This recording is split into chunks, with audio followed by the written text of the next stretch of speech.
Apollo 13. What started as a routine lunar flight became a mission of high adventure. This is that story. It began with those now famous words, I don't understand that, sir. This is Houston. Say again, please. Houston, we've had a problem. Don't see any problem, do you? Negative. Houston, we've had a problem. I don't understand that, sir. We may have had an instrumentation problem, flight. I don't understand that. Houston, we've had a problem. This is a CBS News special report. Trouble has developed aboard Apollo 13. nobody knows the trouble I see. We may have had an instrumentation problem, flight. I don't understand that. Trouble serious enough to jeopardize the continuation of the mission. The LEM water gun was leaking. I don't understand that, sir. What all this means is only speculation at this point. But it took me about 2 days to get my feet dry. I don't understand that, sir. Bring me up another computer in the RTCC, will you? Oh, how blessed rock of ages. Hey, tell Slayton to get his hands off the... Oh, I'm sorry. You shouldn't have done that, Deke. You're right. I guess I haven't been paying much attention. And it looks to me, looking out the hatch, that we are inventing something. It's a kind of a failure that can give you a pretty bad day.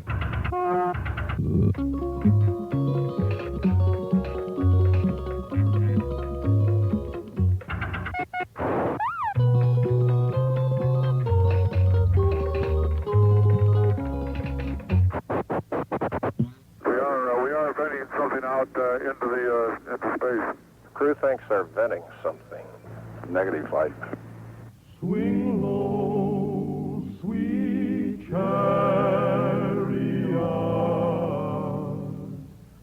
coming for to carry me home. So the NASA team swung into action, and on the management level, Christopher Columbus Kraft behaved like the space-hardened veteran he was. Sensing the urgency of the situation, analyzing the data, determining the alternatives, he took the only step possible to a top NASA management official. He called a press conference. I have a question here for Jim McDivitt. We understand that the spacecraft is out of control, spinning wildly, and that the oxygen is depleted, and the LEM is losing pressure. Is any or all of this correct? No. I guess I don't understand. With the water gun leaking, is there any chance of the crew drowning? We always call the LEM a good lifeboat under those circumstances. Right, Chris.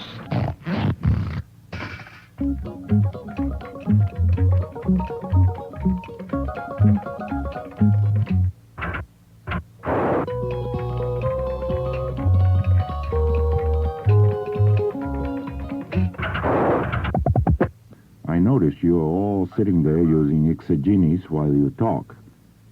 Is there any significance to that? Because we get rid of quite a bit of weight. I think we're fat. The bulge in that area. Right, Chris. With the disaster on this flight, would all of you be willing to fly on the next Apollo mission? No, don't think so. No, You asked me first. we certainly will reassess that, yes, sir. Right, Chris.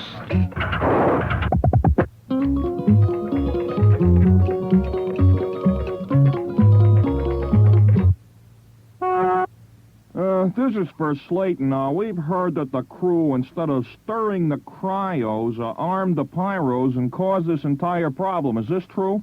No question about it. And that now they're in the most dangerous situation ever faced by astronauts before? Yeah. But I understand that besides their personal danger, their bumbling caused NASA to blow $500 million and endangered the entire Apollo program, cost 100,000 people their jobs, and that there's a great threat of a major war if they don't get back. If this is true, what have you got to say for their performance? They handled it exactly like we'd expect them to. But they made it a disaster. I think they did a beautiful job of it. When my journey is completed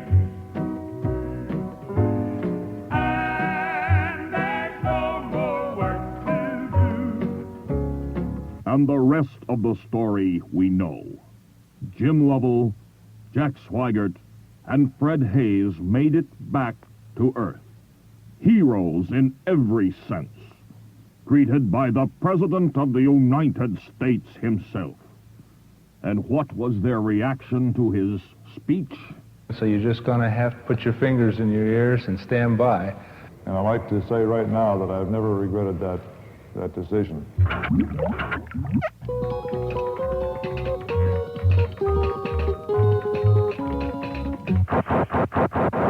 And after the debriefings, it was time for celebration.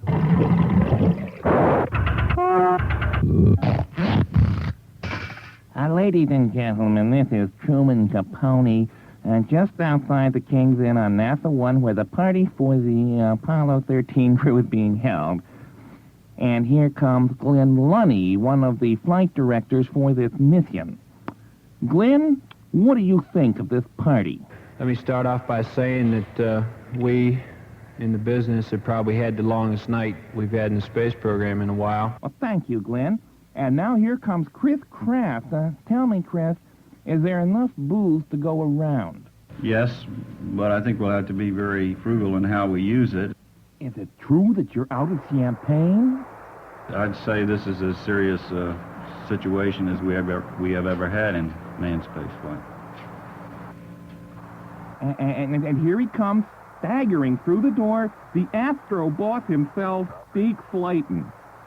Say, Deke, baby, it looks like you're having a little problem maneuvering there.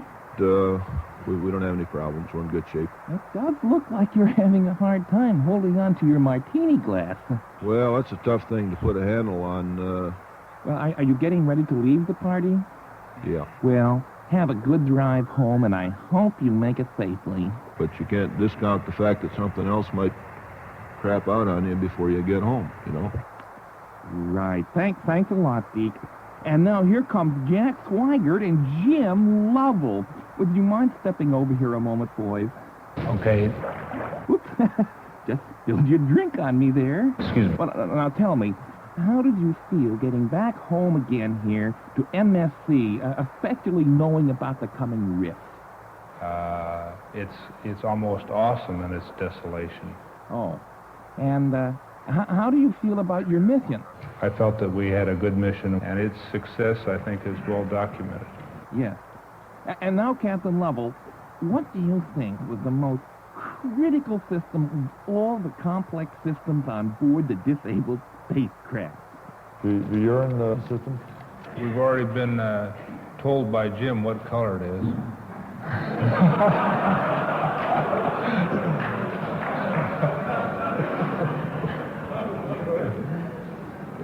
Well, Captain Lovell, how's the party going? I think it's amazing the way that people can respond so fast to get this job done. Right. And one more question. I understand that this has been a nerve-wracking mission. Captain Lovell, what would it take to make you get into a spacecraft again? I wouldn't be scared to fly with the fix.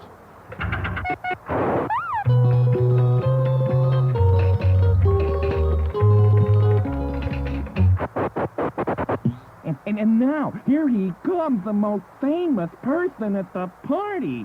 Excuse me, sir. Oh, I'm so excited. But I take it that the party is going well.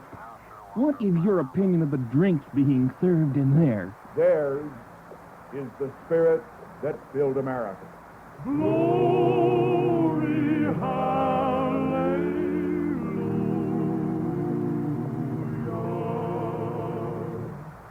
But perhaps what will live forever from Apollo 13 are those immortal words.